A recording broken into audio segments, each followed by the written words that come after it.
Zara Phillips and Mike Tyndall, two elite sports people, but from very different worlds. Do you bow, do you curtsy, what on earth do you do? Zara, a royal wild child. She moves in with this boyfriend, has a tumultuous relationship, which is up and down like a yo-yo, on and off like a dodgy light bulb. And Mike Tyndall, a rugby-loving Yorkshireman. It was in his blood from an early age. Started playing from the age of around 7. He was a regular lad. He was a bit of a joker. Their romance had intrigued the world. She's as down to earth and as normal as you possibly can be when you're born into one of the most dysfunctional and abnormal families in Britain. Would the prankster from the England team be able to curb his ways and toe the royal line? I'd have been much more surprised if she'd fallen for some titled aristocrat. A down-to-earth royal couple like no other. Mike and Zara had vowed to make it the party to end all parties, and it certainly lived up to that billing. So have the royals' most unlikely couple succeeded where others have failed? They're accessible, they're down to earth, they're low-key, they live their own lives, they make their own decisions.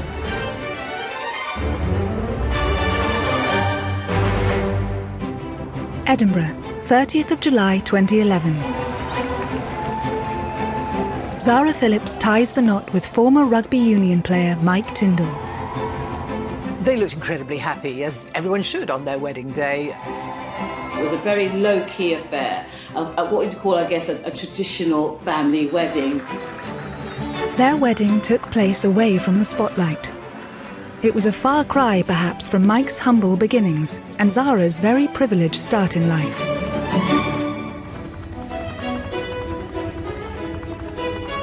Zara was born on the 15th of May 1981. Good evening. Princess Anne tonight gave birth to a baby girl, a sister for Peter, who's now 3, and she's the Queen's first granddaughter. But whatever her name, she'll be 6th in line to the throne.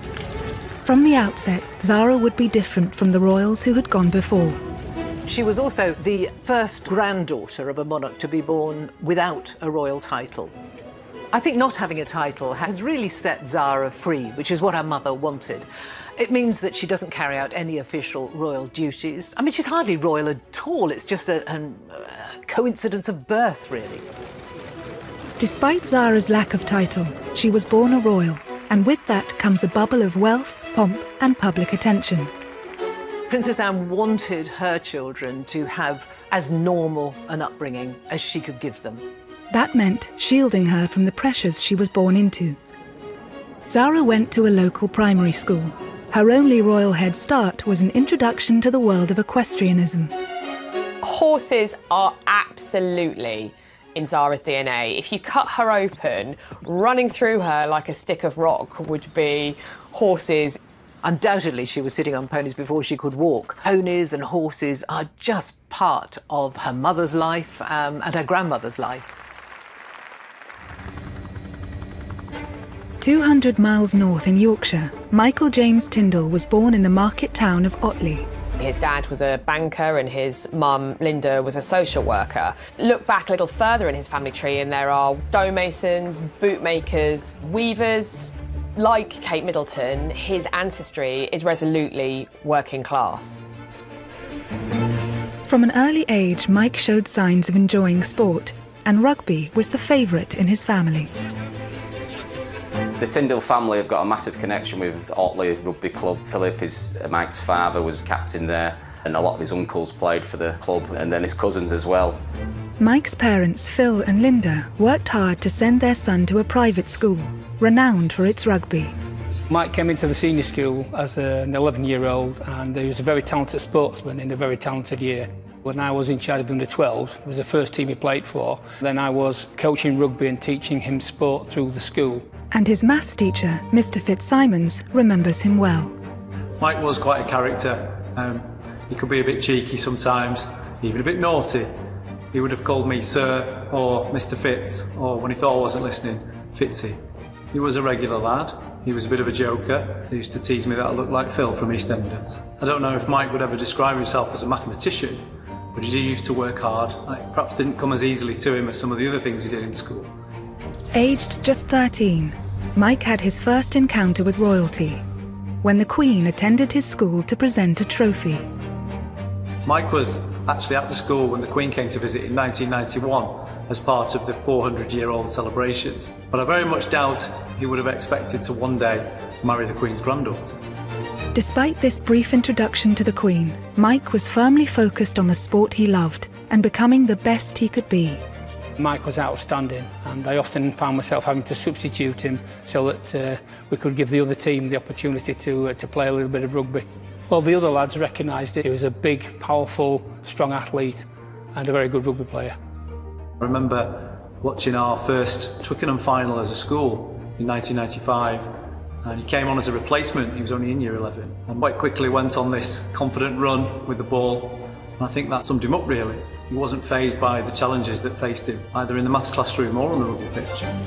It was becoming clear Mike could go way further with his career and his talent than anyone could have dreamed of. He was snapped up by England schools, rugby, which meant that he was whisked off to Australia for a 7-week tour. I mean, what 18-year-old wouldn't grab that chance? And he did with both hands. I mean, he excelled.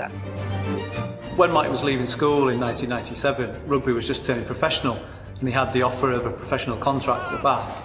He also had a place at university, and he really wasn't sure what to do. I think I remember saying to him, well, what have you got to lose? You know, go and give it a go. You can always go to uni next year. While Mike was making waves on the rugby field, there were rumours of an emerging talent in the equestrian world. Looking after horses is hard work, and Zara's experience gained at an early age had begun to pay off. In Pony Club, you don't just get to get on your horse, your pony, and enjoy the spoils of competitive glory. You have to be able to prove at every stage that you can do all of the work that's involved. You can't just have the glory of riding. So I think it really instilled a work ethic in Zara, which she maintains to this day. And I think that's what she got from her early life, and probably very good for her. But it was only at Burghley Horse Trials that people started to take her seriously. The Burghley Horse Trials is a very big event in the equestrian world, and she came second in that in 2003. That was a big achievement. I think that was the moment where people really sat up and went, no, this girl is serious. There are very, very, very good professional riders in this sport who will spend their entire career looking for a second place at Burghley, and she managed it. But Zara was struggling to keep her public and private lives separate. Royal rebel Zara Phillips is in trouble again after brawling with her boyfriend in public. Facing criticism for her wild child antics, Zara flew to Australia. The trip would transform her life. For most people, when they go on their gap year, they never think they're going to meet their future husband or wife. But for Zara Phillips, that stop off in Australia in 2003 changed her life forever. In the winter of 2003, Zara Tindall fled from the prying eyes of the British media to Australia. In 2003, Zara was doing what a lot of women in their early 20s were doing. She was on a gap year. A stormy 4-year relationship with ex-partner Richard Johnson had caused both her and the royal family some difficult moments. Her relationship with her previous serious boyfriend, jockey Richard Johnson, was described as fiery and turbulent. There were suggestions that the couple sometimes were a bit overly physical with one another. Royal rebel Zara Phillips is in trouble again after brawling with her boyfriend in public. Jenny Bond has analysed a 13-page spread of Hello magazine, published in January 2002. Richard arranged with Hello magazine a spread which was meant to be mostly about him, but of course when it came out there were pages of pictures, and Zara was in nearly every one of them. Zara Phillips has been accused of being the latest royal to cash in on her status. She was cashing in on her royal connections. Her professional life was also on hold. Her horse Toy Town suffered an injury and she was unable to compete in the upcoming Olympics. It's hard to put into words, really, how strong the bond is between these riders and their horses. Day in and day out, these horses become your world. Heading to the other side of the world to escape, relax and reset seemed her only option. Already in Sydney, Australia, was Mike Tindall. Now an England centre, he was at the pinnacle of his career and was playing in the Rugby World Cup. England were going great guns. They'd actually won in New Zealand for the first time since 1973. That gave the nation real hope that they could go back there to Australia and lift the World Cup. Mike was a huge part of that team. Mike had spent his entire career working towards this moment. But in a tactical move, the England manager reshuffled the squad, and Mike was excluded. Mike had a massive setback when he was dropped for the semi-final. As a professional sportsman, it gets to be a horrible experience because, you know, if your team does go on and win, it's highly unlikely you'll be in the final itself, but you still want all your mates to do well. Joined by two teammates, Mike went to the exclusive Manly Wharf bar in Sydney. Here they could drown their sorrows. Zara was heading to the same bar with friends, planning to watch the rugby. And one evening, she walked into a bar, as you do, and who was there but Mike Tindall? Mike was probably quite sullenly drinking his way to the bottom of a pint glass, and Zara had been out with all her girlfriends having a lovely time. I don't think any sparks flew, but Mike remembers it fondly, saying, of course, she was absolutely stunning, but they didn't talk that much. It was only when Zara was leaving and asked mutual friend Austin Healy to give Mike her number that he realised she might want to meet again. And so it wasn't some great fairy tale meeting. They met in passing, they had some mutual friends. She knew some of his teammates. Any thought of romance had to be put to one side, as Mike had a job to do, to play in the Rugby World Cup final.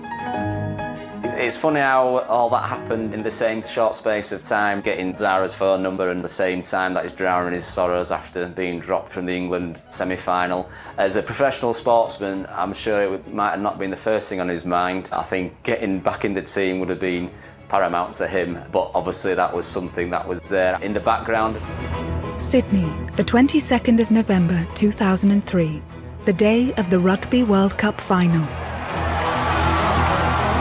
By the time the game began, an estimated 50,000 people were packed into the narrow streets of the Rocks, the former docks area of Sydney alone. Mike was back in the team. We were able to make contact with Mike a couple of days before and wish him well, but the whole school was certainly intent on watching. And the tension as we went into extra time. England won 2017. For England to go on and win was absolutely brilliant. And we were so pleased for the team and for Mike in particular, as one of our own. Back in the UK, Mike and his teammates were welcomed as heroes. There must be millions of people here. Never ever thought I'd see this for an England rugby team. Just a massive thank you for everybody who's here. Just absolutely brilliant. Thank you. That 2003 World Cup winning rugby team, they were gods when they came back, absolute gods. In a flash, Mike had gone from a fairly well-known sportsman to a huge British star. And so I think a lot of that stardust rubbed off actually on Mike and was an extra attraction for Zara.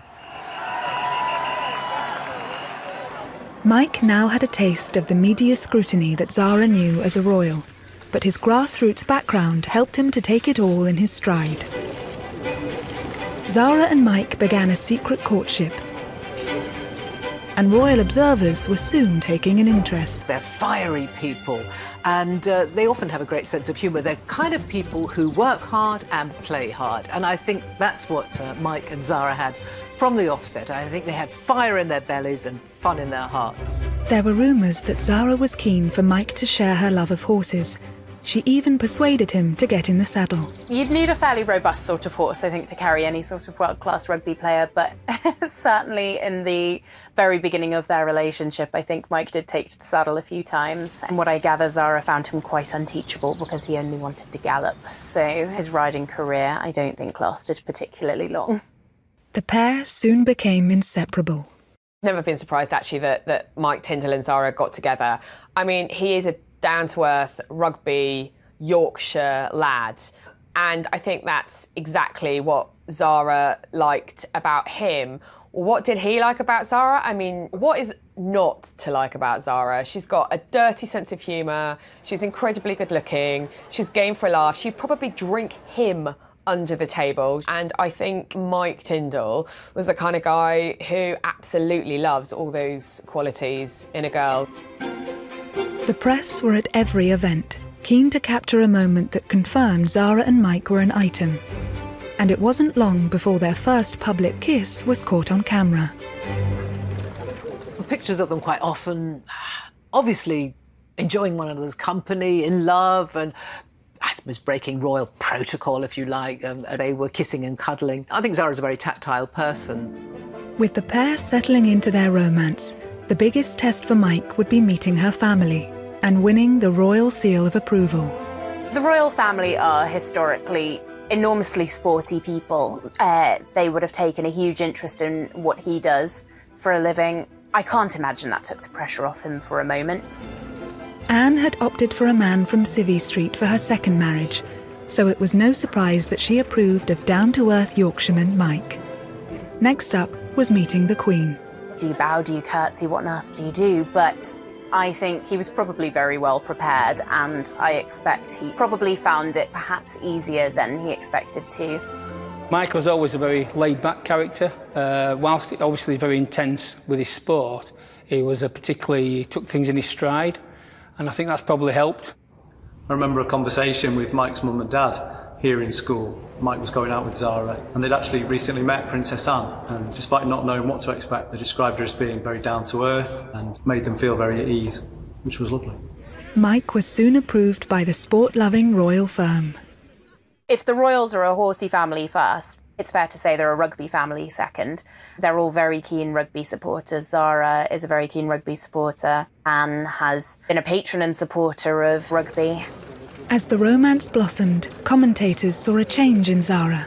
Pre-2003, Zara had been kind of gossip magazine fodder, really. She was in and out of tabloid newspapers. So when she started going out clubbing in London, she's very good looking, very blonde. She commanded a lot of attention. Photographers wanted to take her pictures. She didn't really give two hoots about the press. She'd often kind of stick her figures up, or she'd be seen, you know, with a fag or a drink. She just didn't care. And so, of course, her reputation was that she was a really good time girl, and she didn't really care who knew it. She was dubbed at one point the Royal Rebel because it was at Prince Charles's 50th birthday party, I think, that the press spotted that Zara had had her tongue pierced. And so, shock horror, it was all over the newspapers. I don't think her mother minded. By all accounts, her mother just said, well, I hope you can still eat, that's all. She just let her get on with it. Mike's work ethic seemed to be rubbing off on Zara as she headed back into her professional career. I think Mike helped get Zara back from that disappointment of not being able to compete in the Olympics. He supported her very much in training hard and setting new goals for her. They were a great team right from the offset. It soon brought results. Zara's confidence is clear from this footage, and she won the FEI World Equestrian Games in Aachen. Before their relationship started, Zara was already very much a successful athlete in her own right. She had a training system that she'd been crafting through the years. It can be an extraordinary partnership to have two high-performing athletes come together. That was demonstrated perfectly at the Sports Personality of the Year. The BBC Sports Personality of the Year for 2006 is Zara Phillips. Where Mike's pride for Zara was clear, in the midst of leading figures from the sporting world. I don't know if many boyfriends could be convinced to be at every single event every weekend, but certainly Mike's been able to support Zara through the competitions where the pressure's on and it really matters. By the time Mike's major games came along in the peak of his career, Zara's horses were turned out in a field for the winter and enjoying their holidays. Mike was now very much part of the royal family. Mike and Zara just seem solid. I think there is obviously a huge amount of love in their relationship. If you watch their body language, they're always smiling, they're very tactile, they're very warm, they seem comfortable in their own skin and they seem comfortable together. Zara's next big goal was to compete in the 2008 Olympics with her horse Toy Town. How big a deal is the Olympics? Is it the absolute ultimate for you? Toy Town going to cope? Is he well at the moment actually and fit? Because obviously he was injured for Athens, wasn't he? So. Yeah, I mean, yeah, he's fine at the moment, and yeah, well, he's going the right way. Put it that way. Olympics business aside, the world awaited an important announcement. There have been these little rumours about a secret engagement. I'm not seeing a ring, so is there any truth in any of that? I wish you guys would get a new question. Come on, it's been in the papers, you're planning a secret. Well, it must be true then. So are you denying it completely then? No secret, I'm not no wedding I'm not engaged, Veronica, I'm not engaged. It would take Mike another 2 years to make his move. We were together for 7 years, actually, living together, before he finally popped the question. Quite a laid-back fashion, I think. It was just before Christmas. They were sitting on the sofa watching a film. For all that Zara likes to be ordinary, she's never going to get away from the fact that her granny is the queen and her mum is a princess and her uncle is going to be the next king. So there are hoops that have to be gone through and formalities that have to take place. And permission had to be given for them to marry because of Zara's position in the royal family. Obviously that was forthcoming. And it seems that Mike slotted in very well. December 21st, 2010. Just a month after Prince William announced his engagement to long-term partner Kate Middleton, Zara and Mike broke their news. They planned a low-key and private wedding. I think in a way it was a masterstroke deciding to have the wedding up in Edinburgh at Canongate Kirk because it's such a small building. They were able to fly under the radar just a little bit. Both Zara and Mike are just incredibly normal people, I think. It can't really be said enough how easy it is to forget who they are because they fit into both of their worlds and one another's worlds so incredibly easily. They both get on with what they're doing, they both work hard. The couple were keen to keep their married life as down-to-earth as their courtship. So would it be wedded bliss for the party-loving pair? It was much more a rugby piss-up than a sedate royal wedding. Pictures emerged of him with his arms wrapped around a girl. He splashed over some papers. On the 30th of July 2011, Zara and Mike tied the knot with a ceremony at the Canongate Kirk on the Royal Mile in Edinburgh. The couple were starting their married life together the way they meant to go on. This was to be a private family wedding, with the world's media kept firmly outside the modest 17th century church. I think Mike and Zara did themselves a great favour, actually, by getting married just a few months after the big event, which was William and Catherine's wedding. You know, we all had a bit of wedding fever that year, 2011. And so I suppose 2 or 3 months later, they were able to fly under the radar just a little bit. Obviously, there was some press coverage and there was interest.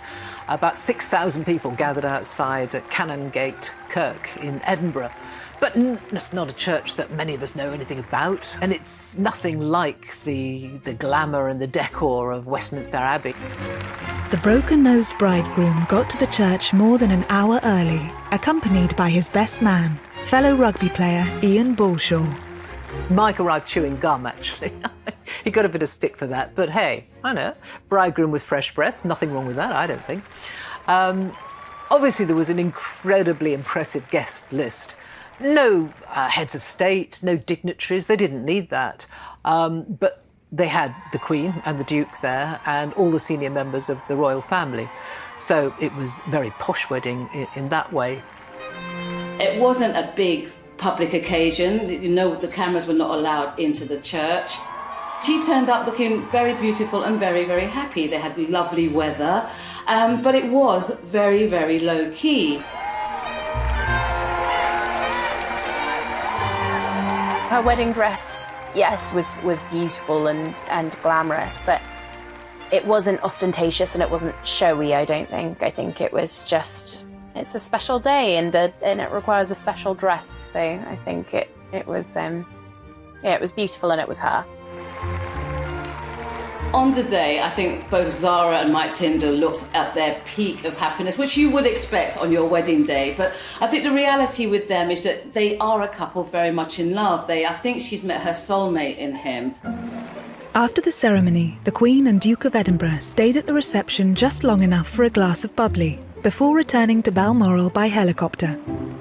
As the evening progressed, the proceedings became more informal, aided by free-flowing vodka. A throwback to the newlyweds' wilder times. So Mike and Zara's reception at Holyrood House, which is the royal residence in Edinburgh, very prim and proper, was a raucous affair. I think definitely it was the first time a vodka fountain had ever been seen in a royal palace, and it definitely caused some consternation with the men in grey suits. Everyone got absolutely annihilated. Certainly people who left the reception in the early hours from the Palace of Holyrood were very worse for wear. Some of them couldn't walk properly. I mean, it was very obvious that a good time had been had by all. The booze was free-flowing, and Mike and Zara had vowed to make it the party to end all parties, and it certainly lived up to that billing. But these wild festivities could have been the prelude to the shortest royal marriage ever. 6 weeks after the wedding, the bridegroom was caught on CCTV with old flame Jessica Palmer in a bar in New Zealand after England had beaten Argentina in the Rugby World Cup. The footage was posted on the internet, and the story was picked up by newspapers in New Zealand and back home in Britain. In typical Zara form, she just sort of, she just broached the subject. She found out what was going on. It was, in fact, an old girlfriend of Mike's, Jessica Palmer, and he explained that it was just two mates larking around, you know, a few drinks, having a laugh and a bit of a wrap around. And she understood that. She rang Jessica, apparently, talked it through, and in a very mature way, just put it behind her. She probably slapped him on the wrist or something when he got back. But I think it does show the resilience and the strength of their relationship. Reports differ as to kind of how Zara reacted, but it didn't seem to dent their relationship. And I think that's one of the reasons their relationship has endured and actually strengthened, because not only did Zara believe him and just moved on, she was secure enough to just accept what Jessica said, accept what her husband said, and move on. Zara soon put Mike's late-night antics behind her. Just 9 months after hitting the headlines for all the wrong reasons, she did so for the right reasons. She made the British eventing team for the Olympic Games. I think in a lot of ways she probably felt that she was fighting to prove herself again, to prove that she wasn't a flash in the pan who'd come out, done a couple of incredible things and then done nothing since.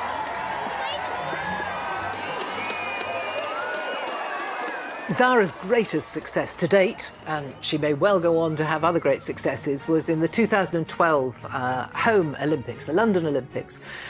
She'd been heartbroken to miss both the previous Olympics because of injuries to her horse, but this time she was fit and so was her horse. And they did very well. She stayed in the village, she enjoyed the whole Olympic experience. And a very exciting time for you, this. Yeah, I'm very happy to be part of it, and, you know, hope we can, all five of us can do an awesome job. She came 8th in the individual, but in the team sport, the eventing, they won silver medal. Can you hold them up then? Can we have a look? Yeah, just a big hooray! Cheesy grins! Yay! Zara's success in the saddle mirrored Mike's achievements on the rugby field. It was a sure sign that the couple had a lot more to offer each other than people may have first thought. Mike Tindall was a rugby player at the top of his game, and having somebody there to inspire you, to push you, to support you, to nurture you, that you can bounce ideas from, that can stimulate you, that can make sure that you get up for training, that must have been an advantage in their relationship for both of them. Mike knew what it took to win, and I think that really helped Zara. I think it really actually helped her believe in herself as much as anything, because she's a very talented sportswoman, but obviously you have to be able to believe in your head that you can do it to actually then be able to go and achieve it. Zara's mum, Princess Anne, had played a major role in bringing the Olympic Games to London.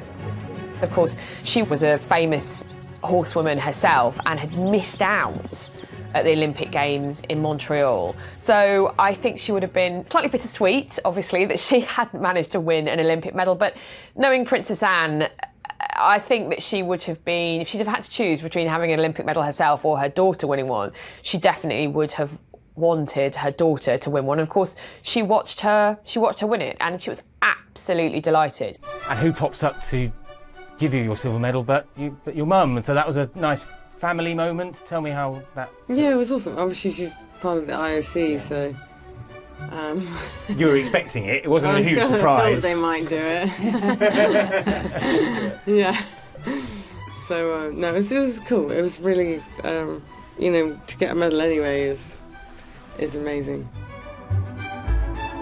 Of course, it was very special for Zara to have her silver medal put round her neck by her own mum, who shook everyone else's hand, but with Zara, Anne, who is not demonstrative at all, leant forward and gave her daughter a kiss on both cheeks. I mean, a magic moment, both for mother and daughter. It's rare for Princess Anne to sort of show emotion publicly, but you could really see on her face just absolutely how proud and delighted she was. Zara's sporting achievement marked a change in the royal, who had shown her potential in her own right and had made people take her seriously. Now the Tyndalls were a force to be reckoned with. They demonstrated how modern royals could function both as individuals and as a couple. Zara and Mike Tyndall are a good example of a modern royal couple. I mean, they're accessible, they're low-key, they live their own lives, they make their own decisions. They're not part of the royal family in that we don't pay for them, so I guess the press and the public have less expectations of them. They can do what they want and we let them get on with it. The thing about Mike and Zara is that they're very practical, very accessible, very tactile. They are the most normal and delightful couple. So I suppose that gives you a more human face of royalty, if you like. The pair have always been keen to do their own thing, and that means paying their own way. After Zara's ill-fated hello shoot with her ex-partner, she's been careful to make sure that their means of funding their lifestyles flies under the radar. Their sponsorship deals are carefully crafted to enhance brand Tyndall. Zara is making the most out of being seen as the embodiment of country life. I think for brands like Land Rover and Rolex and the clothing brand Musto with which Zara works, she is absolutely manna from heaven, because not only is there kind of the royal cachet, but also she's a very kind of quintessential Brit, and that essence of Britishness and what it means to be British and the countryside and the horse riding and the slightly posh, slowly pony, it means that she is marketable around the world. Zara's always been quite savvy with how she's worked with companies, and she does represent quite a unique asset because, of course, she's a very successful rider, she's a beautiful woman, and she's a royal. I want a new instructor, please. He's rubbish. She's had a long-standing partnership with Land Rover, who have a history of supporting eventing, and so she's able to keep the boat afloat using sponsorships in much the same way that other riders do. It's a fact of life in the business. There is nobody paying the bills just for somebody riding and winning. Prize money is minimal in our sport. And so being creative with business partnerships is what pays the bills at the end of the day. As part of her deal with Land Rover, Zara featured in an advert wearing a mud-splattered white evening gown and stilettos. She just looked like a supermodel. She was, perfect endorsement. She looked glamorous, she looked aspirational. You can see why she would appeal to so many brands. I thought that was a very clever advert because it sums up her appeal. She's not precious, she doesn't stand on ceremony. Even when dressed in a ball gown, she doesn't care if she gets it dirty, it's fine, that's what dry cleaners are for. She's as normal as you possibly can be when you're born into one of the most dysfunctional and abnormal families in Britain. I think the fact that Zara's life revolves around an incredibly public-facing sport has allowed her to have a sort of duality to her life that would probably be quite hard to achieve for most royals. She's, I would say, a career woman first and a royal second. She doesn't make a song and dance about the fact that she's a royal. At the end of the day, what it all comes down to is the work and the horses and the competition. Meanwhile, Mike has appeared on several celebrity TV programmes since retiring from the rugby field. He is a patron of 3 charities and has also turned his hand to after-dinner speaking. Mike is his own business. He is the business, as many famous sporting personalities are. He can earn a lot of money on the after-dinner circuit. Obviously not during the year we've had with lockdown, but that's a very lucrative source of income for him. He also has endorsements and sponsorships. He can be a brand ambassador. So he uses his name and his success as a rugby player. For the Tyndalls, family is everything. They've carved out a role for themselves as confidants and friends. Mike has used his status to support the issues that affect his family, like Parkinson's disease. A couple of years ago for a piece on his, he was doing a charity cycle event across the south of France in aid of Parkinson's Trust. Obviously, his father's suffering from Parkinson's, and things like that. He was always wanting to help others. And likewise for Zara, she's made sure that she's there for her cousins, who are constantly in the media spotlight. Although Zara's not a working royal, she's still a senior member, really, of the royal family, and her relationship with the future King William is very close, and that closeness was really signified when William made Zara godmother to Prince George. It's a very close relationship. I mean, they're very close in age. They've got an awful lot in common. They've got the same granny. So she's very close to her cousins. Despite the pivotal role they play within their families, some of their own decisions have been called into question. Princess Zara would not have been allowed to sell pictures of her firstborn to Hello magazine. And they've been accused of making money out of their royal name. Life has been good for the Tyndalls. They've made a decent living and settled on the Gatcombe Park estate, close to Zara's mum, Princess Anne.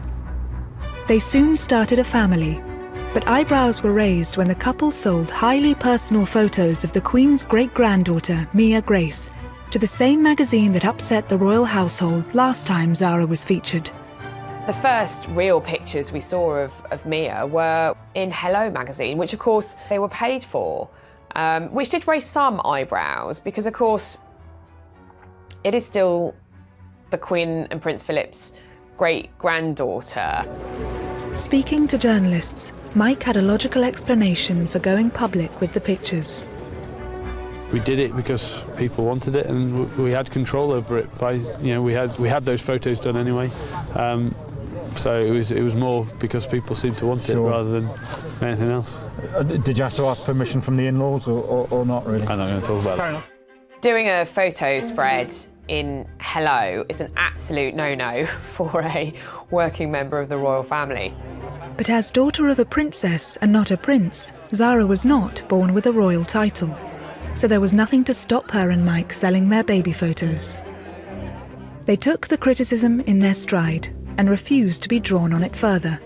Before long, interest in the accusations died down, and Zara and Mike adapted well to combining parenthood with their busy careers. But life was about to get more difficult for them both. Even for such a happy, successful couple as Mike and Zara, life isn't always smooth sailing. And they had the tragedy of 2 miscarriages, actually, between their two daughters. The first was quite late on, actually, and Zara had to go through with the birth, which must have been terrible. And of course, everyone knew she was pregnant by that stage. So it was very, very distressing. Zara later gave an interview to raise public awareness, tackling this very painful issue head-on in a way that many people could relate to. I thought it was incredibly brave that she talked about it, actually. And I think it really does help other women, other men, when people in the public eye talk about those very distressing, those very difficult experiences. Zara and Mike were lauded for their honesty, and the couple seemed to draw strength from each other. It wasn't long before they were able to announce the happy news that Zara was pregnant again. She and Mike attended Harry and Meghan's wedding in 2018, just weeks before the birth. They hit the headlines simply by being at the service. It was quite funny watching Zara sitting on the very hard pews in St George's Chapel at Windsor Castle. You could tell that she was so uncomfortable. It was quite hot. Mike was fanning her with the order of service. And when Bishop Curry, the American preacher, was kind of firestone and ashes and brimstone in the pulpit delivering his sermon, she was desperately trying not to laugh. Zara and Mike's second daughter, Lena Elizabeth, was born on the 18th of June 2018, and the pair share parenting duties. I think Mike is quite a hands-on dad. He'll look after the kids while Zara goes out and does the mucking out the stables and gets the horses fed and watered. So he's a modern dad in that way. Obviously, you can't give birth and jump straight back on a horse, but Zara hasn't let it stand in her way, actually, and as soon as she could, she was back out riding, back out training, and she's continued to do that. You know, motherhood does not mean the end of your life, you know, it's just another chapter. She's committed to family, she's committed to her sport, she's made both of them work in a very successful way. So I think she's probably in a really good space. With his after-dinner speaking engagements currently on hold due to COVID, Mike has been providing a refreshing insight into family life. Whether it's posting a selfie on Instagram after his face was painted by Mia, or talking on the chatty podcast The Good, the Bad and the Rugby, which he co-hosts, he is opening up in an unprecedented and unroyal way about his and Zara's personal life. It's been a good week for me. I had a little scan last week, third Tyndall on its way.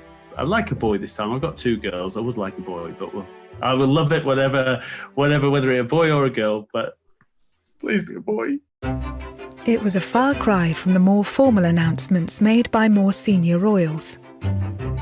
A few months later, Mike's wish came true. Zara gave birth to a baby boy, in rather dramatic circumstances. Baby Lucas arrived so quickly, there wasn't time for Mike and Zara to get to hospital. On the Saturday night, Zara had started suffering some contractions, and the plan had been for her to give birth in the local birthing centre where Lena had been born. Again, Mike turned to his rugby podcast to share the very personal details of his son's rather rapid arrival.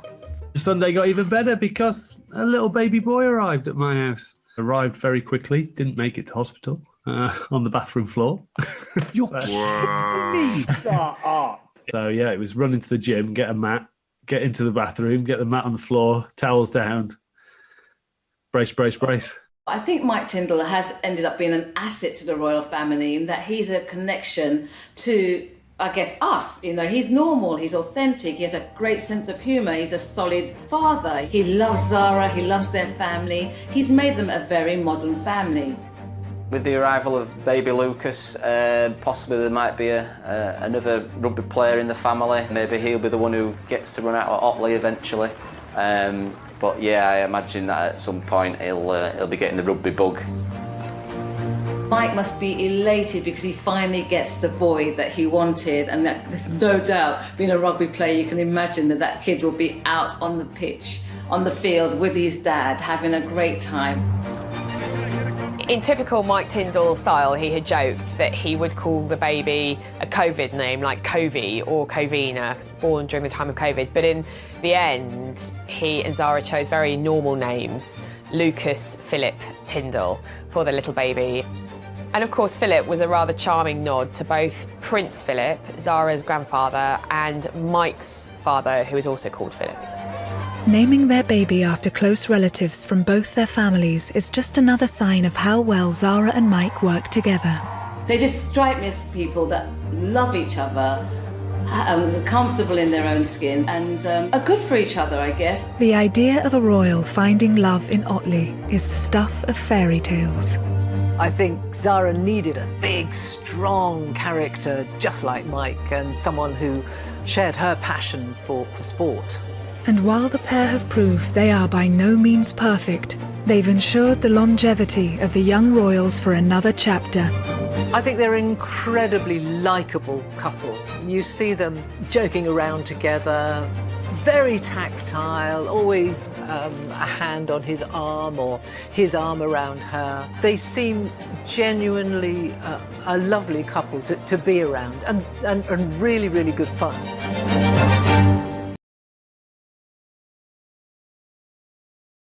On their wedding day. It was a very low-key affair, what you'd call, I guess, a traditional family wedding. Their wedding took place away from the spotlight. It was a far cry, perhaps, from Mike's humble beginnings and Zara's very privileged start in life.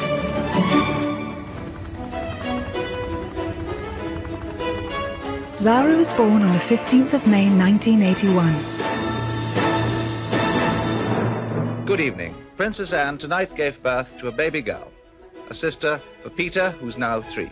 And she's the Queen's first granddaughter. But whatever her name, she'll be 6th in line to the throne. From the outset, Zara would be different from the royals who had gone before. She was also the first granddaughter of a monarch to be born without a royal title. I think not having a title has really set Zara free, which is what her mother wanted. It means that she doesn't carry out any official royal duties. I mean, she's hardly royal at all. It's just a coincidence of birth, really. Despite Zara's lack of title, she was born a royal, and with that comes a bubble of wealth, pomp and public attention. Princess Anne wanted her children to have as normal an upbringing as she could give them. That meant shielding her from the pressures she was born into. Zara went to a local primary